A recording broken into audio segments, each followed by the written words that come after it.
Good morning, folks, and welcome to KhailCasual. My name's Khail, and today we're going to go over the top 5 things that I'm looking forward to in World of Warcraft Legion. So grab yourself a drink, sit on down, and enjoy the show. Number 5. Artifact Weapons. Artifact weapons have the potential to be an amazing addition for this expansion. They also have the ability to bomb completely, but I'll talk about that in another video. For now, let's focus on the pluses. So in Legion, we all get artifact weapons to use throughout the entire expansion. Weapons like the Ashbringer and Doomhammer that have as much history and presence as those who used to wield them. And some newly revealed weapons such as the Survival Hunter's polearm, Talonclaw, forged by the High Mountain Tauren. The reasons that I am excited about this is first, because I know I will have an epic looking weapon throughout the entire expansion. Instead of replacing max level awesome looking gear with green generic looking crap, I will have this awesome artifact. Then, instead of being stuck with the same looking weapon the entire expansion, they also have skins you can unlock for each weapon, with different color variations. Of course, they are also going to let you transmog out of the artifact if you really want to, so you can go back to that Cataclysm's Edge if you don't like your Ashbringer. Number 4. Legendary Drops. The cartload of new legendary drops, which at first was kind of concerning for me, have won me over recently. I was initially concerned about the need to farm for them, but now, knowing that at the start you can only have one equipped at a time, with that number increasing slowly throughout the expansion, the need to farm them should be drastically lowered. Just playing the game and doing the stuff you need to do to gear anyway is the best way to potentially get them after all, so just do what you would normally do. If you do get one, great, because these things are beast. Having some amazing uses and quirky text, these are meant to be used throughout the entire expansion.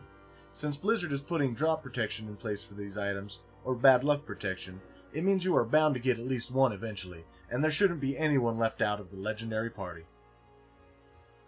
Number 3. Plenty of dungeons, and more to come. Legion is set to have 10 dungeons on release, which is 2 more than WoD, although 2 of those are mythic only, which I disagree with as a dirty casual. But oh well, I'll try to get them done anyway. The dungeons sound very interesting, even the reused Violet Hold from Wrath. I loved Wrath, and Violet Hold was a nice break from running around a bunch, so it is nice to see it back. Blizzard have also announced Karozan in 7.1, what they describe as an Uber dungeon or Mega dungeon. 8 bosses for a 5-man group using all of Karozan. This, combined with Blizzard indicating that they wanted to bring out more dungeons and content throughout the expansion, it looks like this could be a step back to form for Blizzard, who in Wrath brought out some of its best dungeons in later content patches. Hello ICC 5-mans, I'm looking at you. Number 2. Suramar and new zones. The one group of people at Blizzard that haven't irked me at some point in the past is the art team.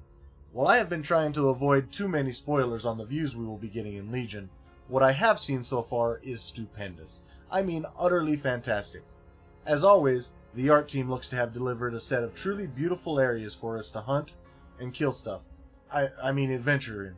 I can't wait to fully explore these areas and see all the beauty around the Broken Isles. When it comes to questing and lore, there have been some sad times for WoW, particularly the Tanan Jungle Zone.